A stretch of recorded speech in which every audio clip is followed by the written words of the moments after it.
and welcome to the 2022 Transform World Youth Summit. We're so excited to be finally kicking off this year's summit and want to give a big thank you to you for joining us this morning. For those of you who don't know, Transform Our World is a free online hub for teachers and educators, and our Youth Summit is an annual opportunity to unite and celebrate the importance of youth voice. My name is Dina, and this is my colleague Jodie, and we'll be hosting this morning's opening ceremony, where we will set the scene of what we're going to explore over the next 2 weeks, hearing from a range of young people and their perspective on this year's theme. Hi everyone, really excited to be speaking to you all this morning. I know we've had lots of people from all over the world involved in the Youth Summit this year, and lots of different ages too. We know many of you watching might be in school right now, so give us a wave if you're in a primary school. Hi everyone. Give us a wave if you're in a secondary school. Morning guys. And give us a wave if you're anywhere else in the world, maybe you're outdoors or at home. This year, as many of you know, we're looking at power, what it is, who holds power and how they use it, and the power of youth voice, and how we can all harness the power we have, even if we don't realise we hold it ourselves. When we think of power, we may start to think about the people that run our country, but today we'll start to think about power in a wider way too. Before we get started, we wanted to encourage all of you watching, whether that's at school, at home, or wherever you are in the world, to get involved in the conversation today and throughout the whole summit. On your screen, you will see Slido. To join the conversation, you can add comments and questions to the Slido throughout all the events during this summit. To get us started, we'd love to know who's joining us this morning. So please put your school and location in the world in the chat box now.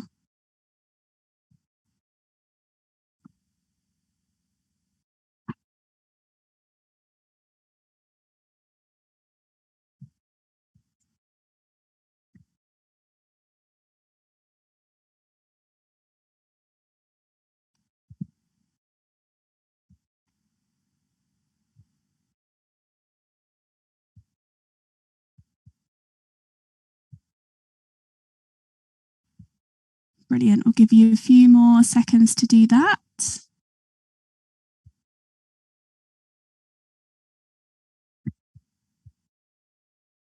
Great to see. We've got an amazing amount of people watching. We've got someone watching from Hastings.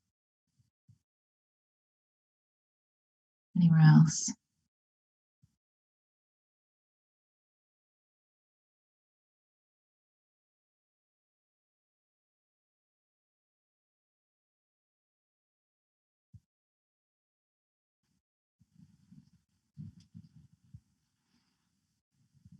Amazing. Keep putting where you're viewing in from today, but it's great to see that we've got so many different schools with us today from all around the UK. So let's get started. Jodie, why are we talking about power over these 2 weeks? Well, in last year's Youth Summit, we looked at 3 areas to create change. Firstly, the action that we can all take to make change. Then, the power that is in place to either enable or act as a barrier on that change. And finally, the importance of values that we hold in uniting us. Some of you might have joined us last year for the summit, so let us know in the chat if you did. Over the last year, we have worked with our Transform Our World youth ambassadors who talked about their want to learn more about how power works in society and how they can get power to listen to them and what they care about. We are in a really important time in history where power in many forms is affecting how we are living our day-to-day lives. At this exact moment, world leaders are meeting in Egypt for COP27, the conference of the parties where the world's direction on combating climate change will be being discussed. People across the world are continuing to experience conflict, from war in Ukraine, oppression in Iran, inequality of rights across the USA, and the cost of living crisis we are facing here in the UK. As people, we have the responsibility to really think about the lives of not just us, but all people across the world who are affected by power in different ways. All of us can use our voice to create change, but sometimes we can use our voice to represent others who might be silenced by power. Throughout this summit, we want to kickstart conversations about how you see power in your lives through the sessions we're running for 4 to 18-year-olds across the next 2 weeks. Although aimed at different ages and covering different topics, all the sessions will show how we all hold power and can really use that to create a better world for people and the planet. It can feel overwhelming sometimes when we think about the changes we might like to see in the world, but we must all remember that we are not alone. Throughout the summit, we hope to bring people together to unite the power of young people and their voices to call for changes that we want to see. We'd love everyone to take a minute to think about the changes that you want to see. We'd like you to share this with the person next to you, with your class if you're in a classroom, and with us on Slido. So I'll give you 1 minute now to have a chat about this, and I'll let you know when you've got 30 seconds left.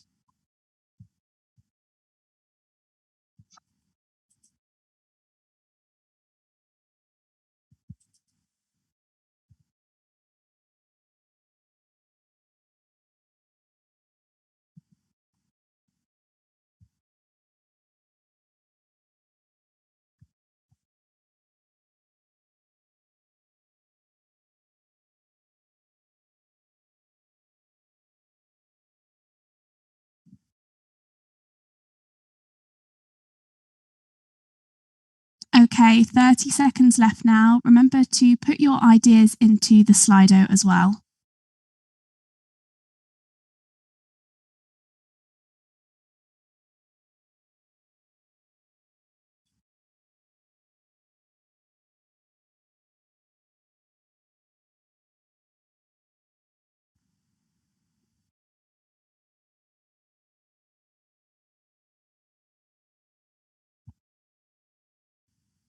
Amazing. Thank you for adding some of these ideas to the Slido. We've got one idea of an individual who'd like to see more equality in the world. Amazing. Do keep putting your answers into the Slido as we go through this morning session. Hopefully, by learning a bit more about power through this session, we might help you to see how some of the changes you've talked about or written in the Slido could come to life. But let's go back for a second. What is power? When we say the word power, what do you think of? Take a second to think about this and add this to the chat box.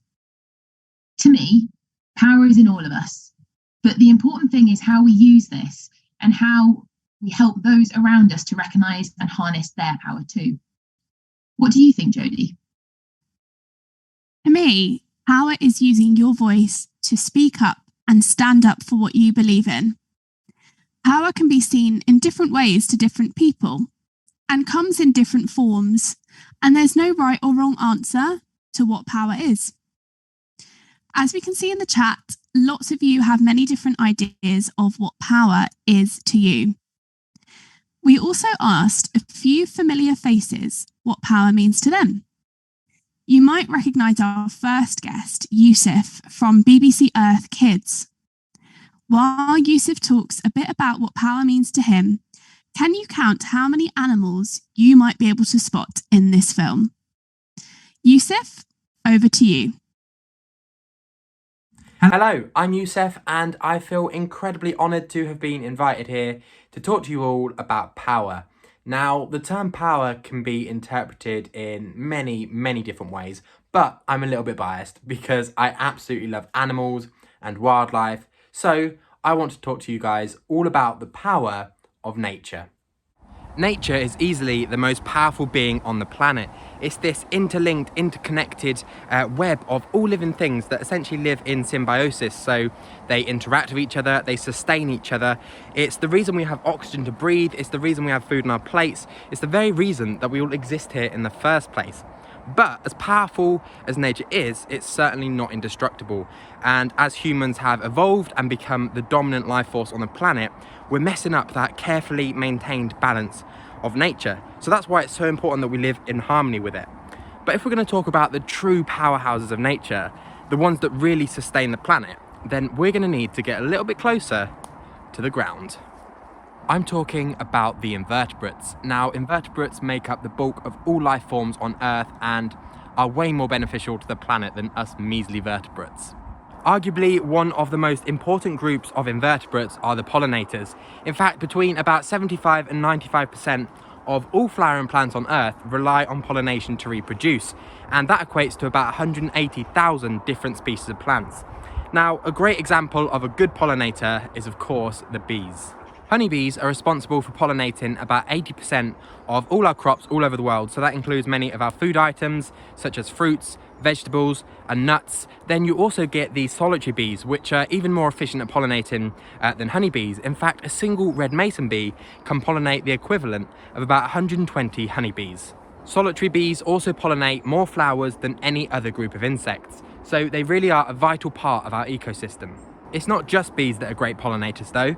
We actually have around 1,500 different species of pollinating insects here in the UK, and that covers everything from moths and butterflies to hoverflies and beetles.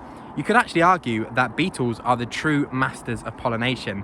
About 1 in 4 species of every single animal on Earth is a beetle, so there's a lot of them, and they're responsible for pollinating around 88% of all of Earth's flowering plants, which is a staggering amount. They were some of the earliest prehistoric pollinators. They started pollinating plants about 150 million years ago, which is way before even the bees. I can't even begin to describe the scale of the power that pollinators have on the planet.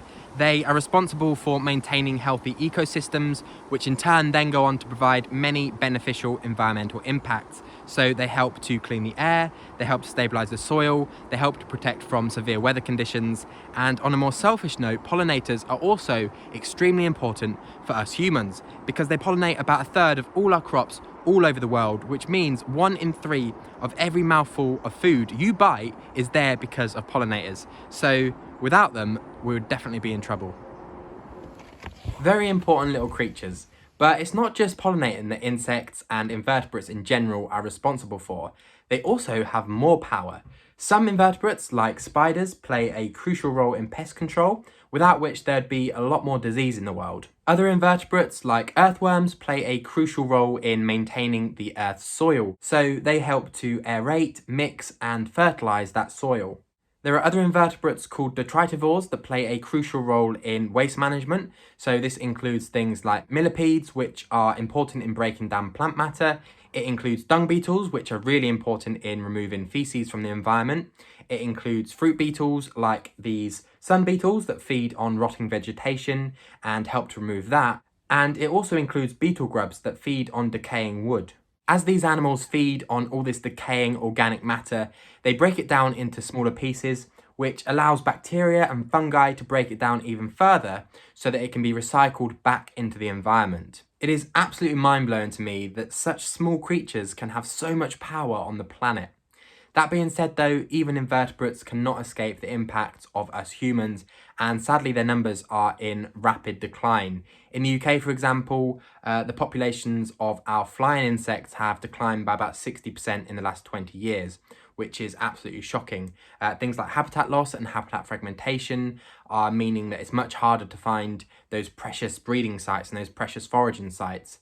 And the way we use pesticides is also making it a lot more difficult for them to even survive. Climate change, the intensification of farming practices, and even the way we manage our own gardens are all causing this detrimental loss in habitat.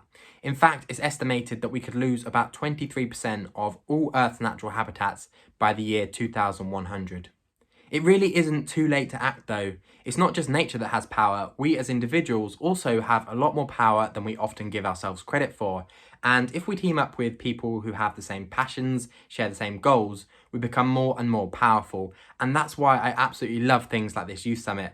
It's just fantastic to see this community of so many like-minded, inspirational, passionate people coming together to work towards a better future for our planet. And I see so many people of all different ages, all different backgrounds fighting for this cause. But it's the young people in particular, the next generation, that give me so much hope and optimism for the future of our planet.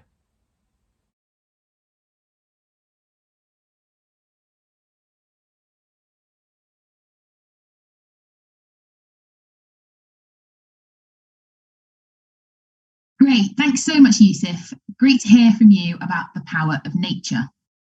It's so fascinating to hear about the importance of all the life, a lot of it under our feet, in being so pivotal to the lives that we live.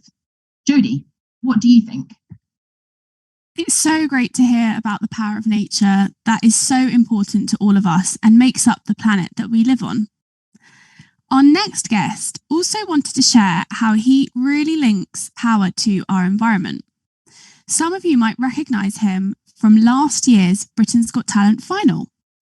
Aneeshwar has put together a poem for us, sharing his views on the power and importance of nature. Like before, can you count how many animals get a shout out in Aneeshwar's poem? Put this into the Slido while we watch the video.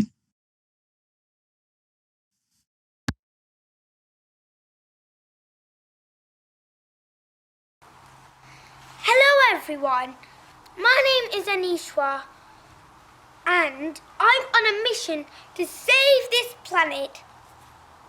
I believe we're not too old or not too young to make a difference to this world.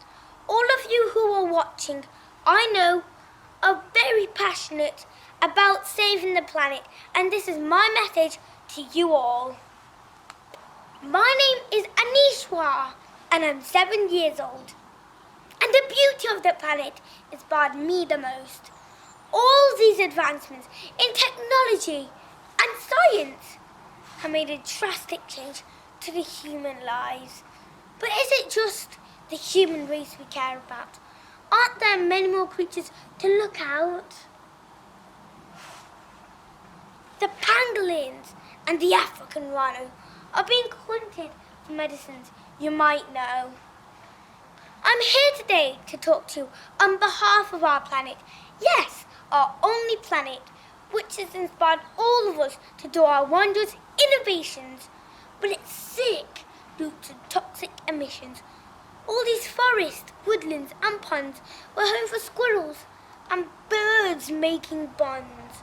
But all of that disappeared in a flick into huge buildings and factories. We must rethink. The camels straying across the desert, the peregrine falcons gliding across the prairies, the sea lions swimming gracefully in the oceans, and the thresher sharks feasting off the whipped-jar fish. We have created incredible machines and amazing constructions. I'm sure if we all work together, we can make this a better place, not just for us, but for all of the animals, from the mighty blue whale to the tiny little ant.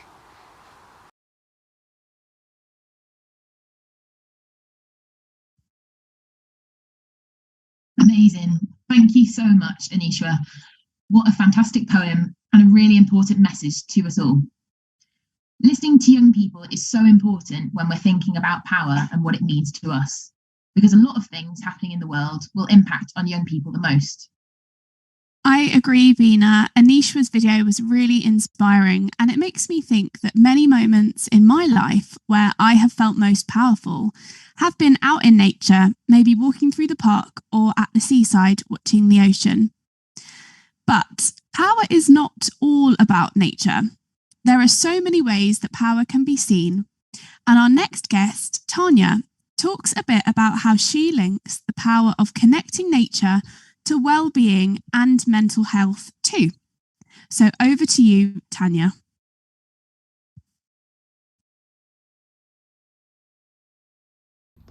I'm Tanya Marwaha, and I'm the founder and CEO of a youth-led mental wellbeing organisation, Championing Youth Minds, that aims to educate and empower young people to care for their mental wellbeing daily. Today I'm going to talk to you about three main topics. One, the power of nature in taking care of your mental wellbeing. The second one is discovering your own power and the power you have to make change. And two, the importance and value of youth voice. Looking after our mental well-being is so important, and nature can help us do exactly that. Being out and connecting with nature has so many good benefits for our mental well-being, such as increasing your confidence, improving your mood, helping you be more physically active, improving your physical health, and helping you de-stress. And it's really easy to find ways to connect and be out in nature. For example, taking a walk with a pet or family and friends. It may be going fruit picking. Perhaps you have a local farm where you can pick some strawberries. It may be watching the sun rise or the sun set. Perhaps it's sitting outside once it's nighttime and watching the stars. Or it could be at your own home in your own comfort of growing some food on the windowsill. So perhaps you had some spring onions that you used and you have the ends of them which you cut off, and you could put them in water and help them grow again. Small, simple steps we can take in our daily life can really help us connect more with nature, which has some great benefits for our mental well-being. And it can be done from the own comfort of our home. Perhaps you're passionate about climate change and there's some steps that you feel that us as a society and as individuals should be doing more of to help combat climate change. But believe in yourself and understand that you can be a change maker with what you're passionate about. For example, perhaps you could help implement more sustainable practices within your educational institution or within your workplace or within your home. In that sense, we can all be change makers in our own ways. And by realising your own power and the value that you can add through your lived experiences, through what you're passionate about, what you think and your opinions, you can help make so much change. And I truly believe that we should all feel empowered to be able to make change. And it doesn't matter what scale that might be at. Everyone is making change in their day-to-day life in some way possible. So do act on your passions, act on your interests, and understand the small changes that you might be making in your day-to-day life, which you might not even realise, that contribute to a very positive, bigger change in society and our communities. As young people, we can sometimes feel underrepresented or that we have less of a voice in comparison to others. But youth voice is so important and integral to everything we do. Young people make up such a large part of our society and contribute so much.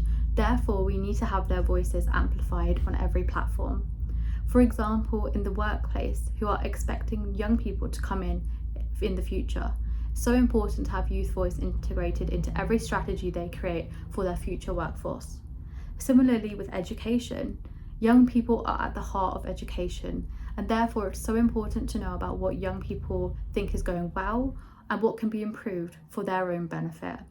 So if you're a young person and you might be thinking, I want to use my voice, but I'm not sure who would listen or how I can use it, I would definitely recommend empowering yourself to be able to speak up about the matters that interest you, speak up about the causes that are really important to you, because you'll always have some kind of value and input to add.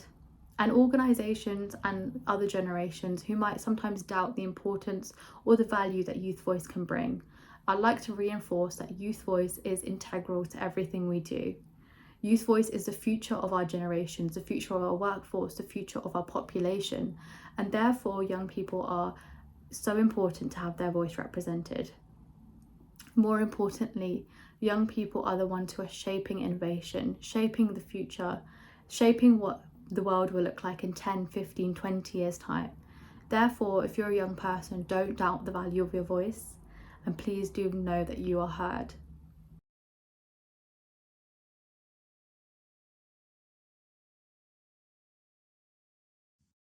Thank you, Tanya. I think we can all agree that being outside and in nature is such a special thing.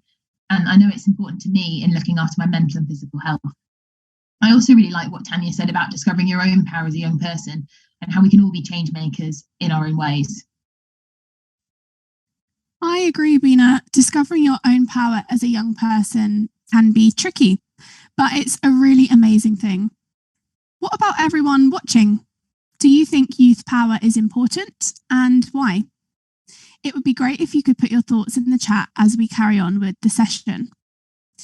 Our final guest, Kwesia, has a brilliant story to tell about how she discovered her power and brought that back to her community too. Let's hear from Kwesia, or as you may know her, City Girl in Nature, now.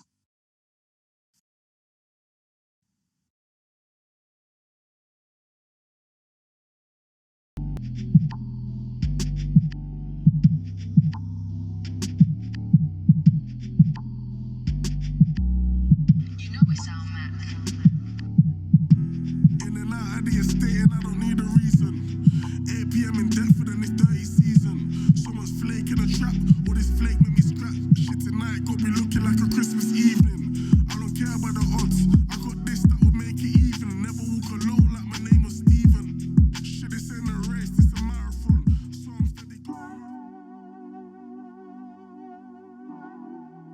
I grew up in Deptford, an inner city area of southeast London. I lived with my mum and older sister by a set of flats called Peeps Estate. In this area, myself and many of my friends, neighbours and peers, we all experienced a great deal of challenges that came along with living in an area and with people who have often been neglected, excluded and marginalised. My life was chaotic, often harsh, without meaning or a sense of direction or purpose. I struggled a great deal with making sense of senseless violence and trauma within my community. I found myself homeless, moving from sofa to sofa and struggling with my mental health and well-being. To make matters worse, I started noticing the changes taking place in my area I once fell in love with. People started moving away as new people came in. Old chill-out spots were demolished and replaced with brand new luxury high-raised apartments. Even though this is still my area, I felt I didn't belong in this world. I later found out it was called gentrification.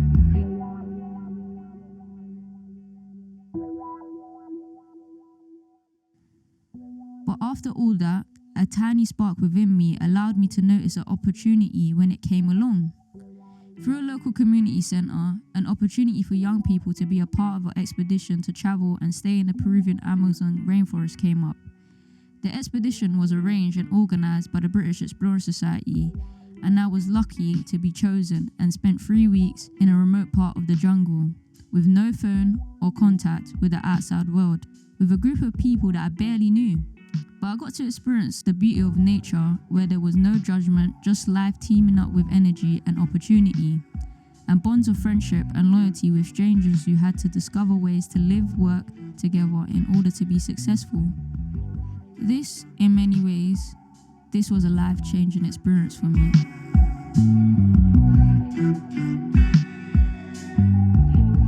On my return back from the Amazon, I started to think about connecting with other people, particularly young people like myself, some of whom have never had the opportunity to experience anything other than inequality and hardship.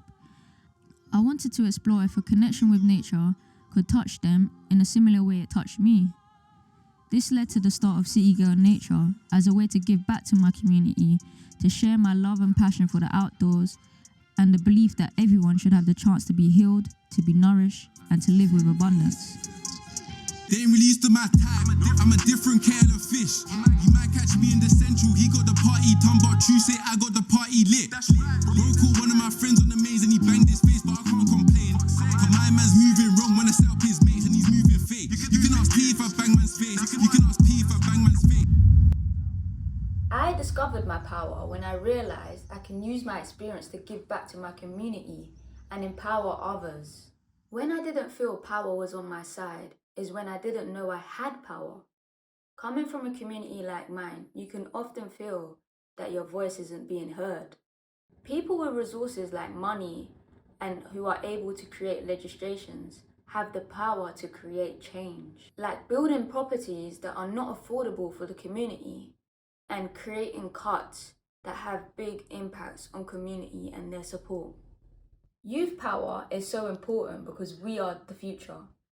We can make the change we'd like to see in the world and live it, having a positive impact on future generations. Please check out my YouTube channel where you can find videos about connecting with our natural world. Season 2 is out now, so be sure to check out the videos. My social media platforms are City Girl in Nature on YouTube, Instagram, TikTok, and on Twitter is City Girl Nature. After the success of my crowdfunder, I'll be running some exciting projects next spring and summer. Be sure to not miss out on some opportunities to connect with our natural world. I'll be running a free camp for 11 to 16-year-olds. Look forward to sharing with you. It was all made by the creator. That's why you can call me City Girl in Nature.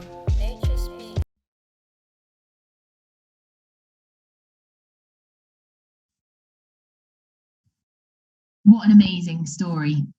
Thank you, Kwesia, for sharing that with us.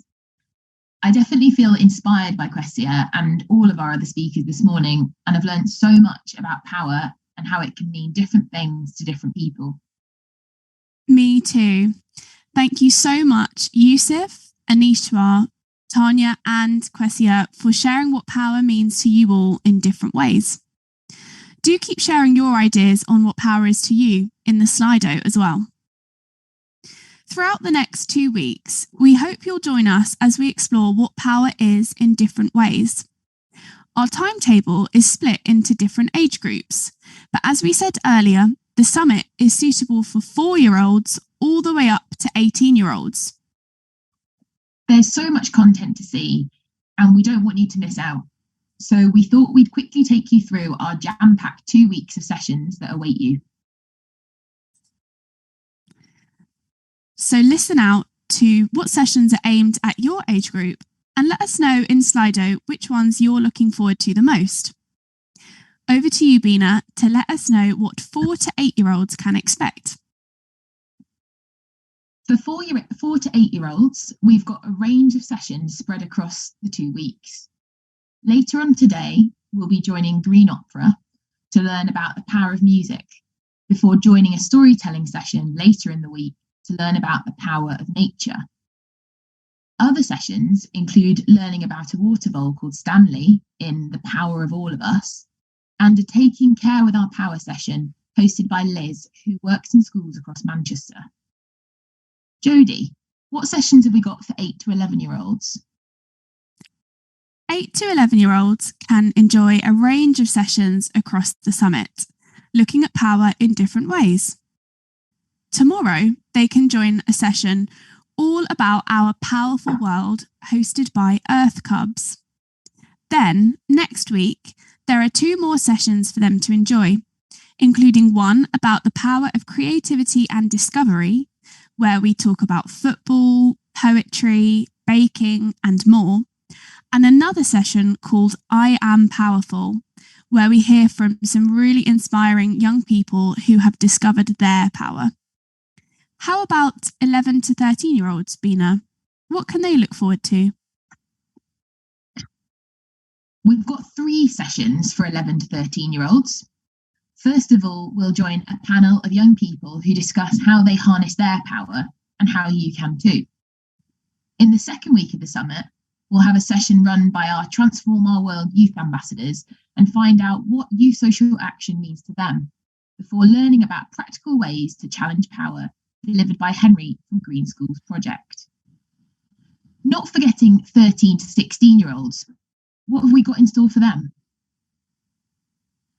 13 to 16-year-olds can start by delving deeper into the power and pitfalls of social media on Wednesday this week.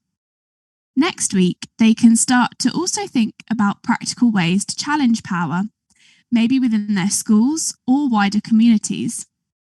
And finally, they will have the chance to explore power as a value in our session, What Does Power Mean to Me? And why it's so important that we really think about how we use our power. And last but not least, if you're 16 to 18, what sessions are there for you? Finally, we have our sessions for 16 to 18-year-olds. There are sessions for you which include discussing whether power is on our side and the importance of wider change across lots of crises that we face and how many of these are interconnected. We'll then join Chester Zoo for a careers session on Friday before our final session on using your voice to influence power, run by our very own UK School Sustainability Network. For those teachers or educators watching, we also have a session for you too, on Thursday the 17th of November at 4:30 p.m. Wow, what an exciting 2 weeks we've got to come. I'm really looking forward to our session on the power of wider change. It's so important to think about all the change needed in society when we look at power. What about you, Bina?